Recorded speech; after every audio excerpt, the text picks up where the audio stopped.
Mesdames et messieurs, bonsoir. Vous avez choisi PPACI TV pour vous informer. Vous le faites bien. C'est l'heure de l'information.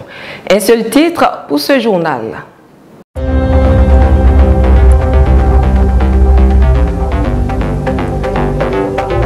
Refus de la commission électorale indépendante de reviser la liste électorale en cette année 2025.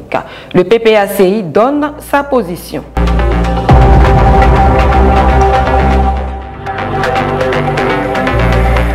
La ville de Dabou accueillera les 4 et 5 avril prochains la 3e édition de la fête de la Renaissance. Le lancement officiel de cette fête se tiendra demain samedi 22 février au siège du parti. Les membres de la direction, les militants et militantes et sympathisants du PPACI sont tous attendus au siège du parti pour ce lancement.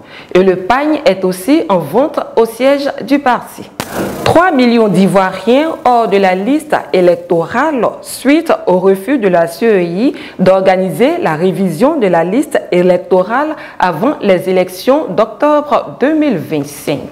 Le ministre Sébastien Danodjedje, président exécutif du parti, en conférence de presse le mercredi 19 février 2025 au siège du parti, a donné la position du PPACI. À l'approche des élections présidentielles d'octobre 2025, le parti du président Laurent Gbagbo est sur tous les fronts pour se faire entendre sur les questions relatives aux élections en Côte d'Ivoire.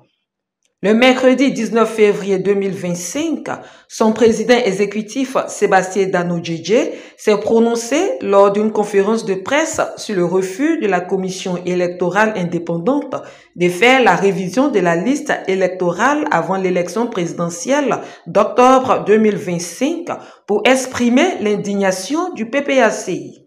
Selon le conférencier, cette décision met en mal la crédibilité et l'inclusivité du scrutin à venir qui sera forcément répercuté sur la cohésion nationale. Car la dernière révision de la liste électorale qui s'est déroulée n'a pas atteint l'objectif que s'est fixé la CEI. Et pourtant, 2015 et 2020, dans un délai aussi minime, la CEI a procédé à la révision de la liste électorale. Sur cette estimation de 4 500 000, seulement 943 147 nouveaux requérants ont pu effectuer effectivement de l'inscription. Ce qui suppose, quand on tenant compte des chiffres qu'il a lui-même communiqués, il existe encore 3 500 000 Ivoiriens en âge de voter qui, pour des raisons diverses, n'ont pas encore pu se faire inscrire. Il est donc surprenant que le président de la CEI, qui affirme à chacune de ses sorties son engagement ferme à organiser des élections libres, transparentes et ouvertes, évoque l'éventualité de faire la RLE 2025 après les élections présidentielles. Option qui reviendrait à priver de leurs droits, donc à exclure potentiellement du scrutin présidentiel par simple décision administrative plus de 3 500 000 Ivoiriens en âge de voter. Le parti du président Laurent Gbagbo s'interroge sur les raisons évoquées par la CEI pour justifier son refus d'organiser une nouvelle révision qui semble poser problème uniquement aux responsables de l'organe censé faire cette révision et non aux Ivoiriens en particulier. Le président exécutif a dénoncé avec fermeté ce refus qu'il qualifie d'escroquerie d'ordre intellectuel, politique et social. En somme, un sabotage délibéré du processus électoral. Le refus de Mme Yapobi, de M. Cuivière et de la CEI s'explique par le fait que le RHDP a déjà inscrit tous ses électeurs et n'a donc plus de réserve d'électeurs potentiels. Ils ont peur que de nouveaux inscrits viennent contrarier leurs prévisions. Ils se croient donc obligés d'opérer une fraude grandeur nature et à ciel ouvert. C'est trop grossier. Devant cette mascarade savamment orchestrée, le PPACI exige la mise en place d'une nouvelle commission électorale indépendante.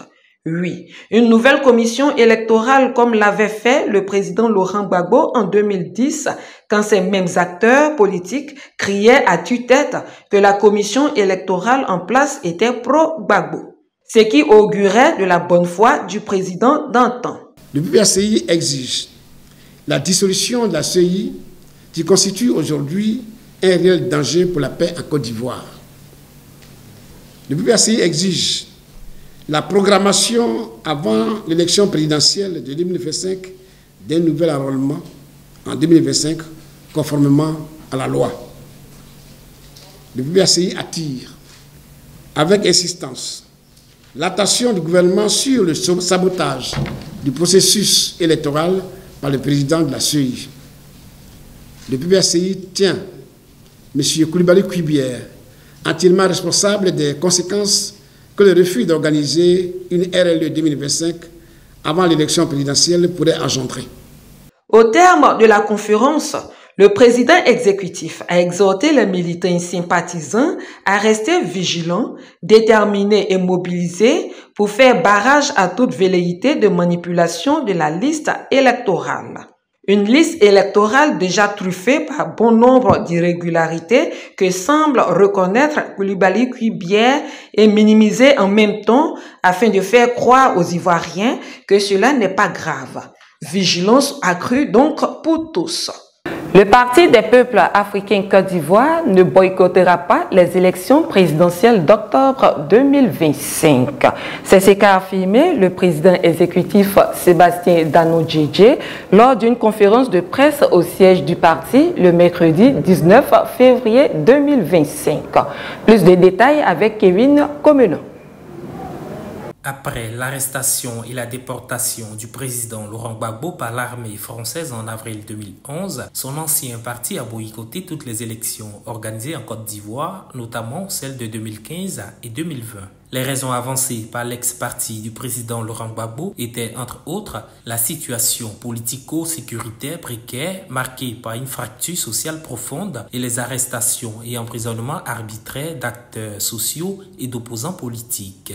Ces boycotts étaient un moyen pour les militants de l'ex-parti d'affirmer leur désaccord avec la déportation de leur leader, mais aussi pour lui démontrer toute leur solidarité. Le président Laurent Gbagbo est aujourd'hui en Côte d'Ivoire, blanchi et acquitté de toutes les charges. Son nouveau parti, le PPACI, a participé aux élections régionales et municipales en 2021 et s'organise pour la reconquête du pouvoir d'État en 2025. En conférence de presse le 19 février au siège du parti, le ministre Sébastien Dano-Djedje a confirmé la participation du PPACI à la présidentielle. Nous allons aller aux élections et avec le président Laurent Gbagbo, élection présidentielle sans plan. Donc celui qui pense que à travers les provocations, il va nous faire changer de trajectoire, il a menti. Nous allons mener la bataille que nous avons toujours menée. Et Dieu aidant, mais les hommes aidant, je pense que nous aurons des résultats positifs. Il n'est pas question de boycotter les élections.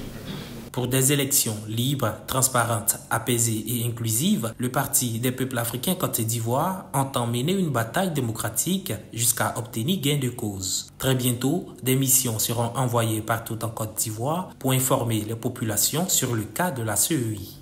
Partie d'Abidjan pour une tournée dans la région du Cavali, la délégation du secrétaire général Jean-Gervais Tchéidé a été accueillie ce jeudi 20 février à Diokoué, porte d'entrée de la région du Guémon.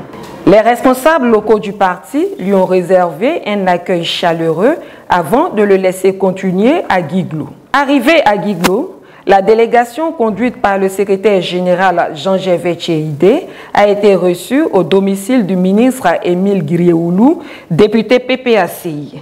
Échange cordial, accueil des jours de meeting. Le secrétaire général a animé un meeting aujourd'hui vendredi à Taï. La tournée va s'étendre sur 5 jours, c'est-à-dire du 20 au 25 février. Nous y reviendrons avec notre équipe de reportage composée de Ange Abraham et Yabi Nguessan. L'État de Côte d'Ivoire est-il en panne d'argent? Depuis quelques jours, on entend ça et là que le gouvernement ivoirien cherche de l'argent partout. La dette dont parlait le président Laurent Gbagbo et moquée par le RHDP est en train d'étouffer la Côte d'Ivoire. Françoise Rabé. En visite de compassion au peuple Atchan du village d'Adjamé, le 25 janvier dernier, dans son discours, le président Laurent Gbagbo, dans un langage propre au peuple ivoirien, évoquait l'énorme dette de la Côte d'Ivoire qui s'élève aujourd'hui à plus de 35 000 milliards de nos francs.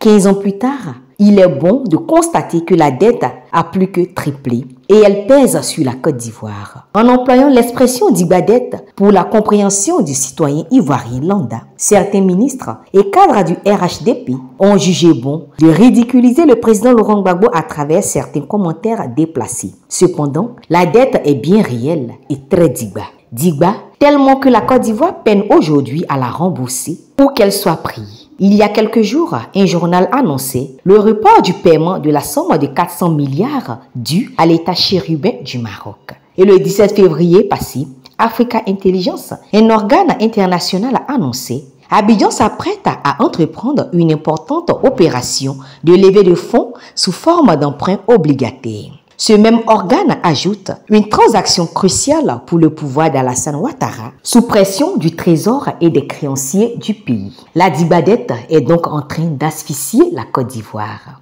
Cadre du centre et ancien président du Sénat ivoirien, dans un discours invitait le président Alassane Ouattara à endetter de nouveau la Côte d'Ivoire car, dit-il, nous allons la payer. Président Ouattara, monsieur le président, allons seulement bâtissez la Côte d'Ivoire. Construisez, endettez pour construire la Côte d'Ivoire. Celui qui endette aujourd'hui, c'est quelqu'un qui aime les Ivoiriens. Il n'y a pas de honte à s'endetter. Oui, le président Ouattara, endetté, on va payer. On est là pour travailler, pour payer. Oui, c'est très simple. Je ne suis pas économiste, mais nous, les parents, nous avons le bon sens. Le bon sens, c'est quoi? Si vous allez emprunter 1 million aujourd'hui, la tonne de ciment coûte 80 000. Demain, la tonne de ciment va coûter 150 000. Mais si vous avez emprunté aujourd'hui, vous avez gagné. Alors, je dis, pour nous éviter les risques d'inflation des capitaux de demain, que le président Ouattara continue à endetter pour bâtir la Côte d'Ivoire. Après lecture de cette vidéo, une question nous taraude. Vénérable, où se trouvent vos enfants qui paieront ces dettes? En Côte d'Ivoire ou à l'extérieur du pays, quand on sait comment vivent et où vivent les enfants et familles des dirigeants africains. La dette dont parle le président Laurent Gbagbo est réelle et sur toutes les lèvres aujourd'hui. Et comme l'a dit le président Laurent Gbagbo, la Côte d'Ivoire n'a pas besoin d'un économiste comme président, mais de celui qui aime et met les intérêts des Ivoiriens au premier plan. Hélas, la dette existe bel et bien et elle risque de s'alourdir encore et encore. Le district de la Comoé s'apprête à accueillir le président Laurent Gbagbo les mois prochains. À cet effet, les responsables du PPACI du district ont tenu une réunion le mardi 18 février dernier à Abidjan. Françoise Rabé et Steven Djedje. Qui veut voyager loin ménage à sa monture, a-t-on coutume de dire, lorsqu'une action est menée par anticipation. Les cadres PPACI du district de la Comoé étaient réunis le mardi 18 février passé au siège de EDS à la Riviera à Nono. Objectif de cette rencontre convoquée par le vice-président exécutif en charge du district de la Comoé, l'honorable Georges Amon-Wenye, député de Yopougon, galvaniser les cadres sur l'arrivée prochaine du président Laurent Gbagbo dans le dit district. Afin de réussir le pari de la mobilisation, les responsables territoriaux du PPACI dans le district ont été amenés à faire l'état des lieux détaillé de l'implantation du parti avant de faire des projections portant sur l'avenir du PPACI dans le district. Réunion cordiale et chaleureuse entre les fils et filles du district de la Comoé qui regroupe le Sud Comoé et l'Indigné Douablé. Pour cette réunion, tous les cadres y étaient, notamment le premier vice-président Dr Assou Adou, le président du conseil de discipline Etienne Amouakon et les secrétaires généraux adjoints Samuel Harding et Cassie Afion Lucie. C'est donc dans une ambiance empreinte de sérénité et de détermination que la réunion a pris fin avec la promesse d'être fin prêt avant la venue du président Laurent Gbagbo dans le district de la Komoé. Après avoir animé le 34e numéro de la tribune du PPACI le 5 février dernier au siège du parti, le ministre Justin Katinan-Kone, président du Conseil stratégique et politique, a remis de manière officielle des micros à la télévision du parti. Ce don lui a été remis par les militants de l'Italie pour équiper la web TV du parti PPACI TV. Représentant le secrétaire général adjoint en charge de l'administration, Krizoa Anagama, le camarade Adon Aguédé a remercié le président du Conseil stratégie et politique au nom de la direction. Il a ensuite promis remettre le matériel aux responsables de la télévision pour en faire bon usage. C'est le lieu de remercier le ministre Justin Katinan-Kone, les cadres du parti et tous les autres donateurs anonymes. C'est aussi le lieu d'exhorter tous les militants sympathisants à emboîter le pas afin d'équiper davantage la télévision du parti pour un meilleur rendement vu l'élection présidentielle qui pointe à l'horizon. Investis le 15 février dernier à Gagnoa, les messagers seront bientôt sur le terrain. Population de Côte d'Ivoire, apprêtez-vous à accueillir les messagers de Laurent Gbagbo, porteuses de bonnes nouvelles. Messagers de Laurent Gbagbo en avant pour la victoire. Merci de nous avoir suivis. Au revoir.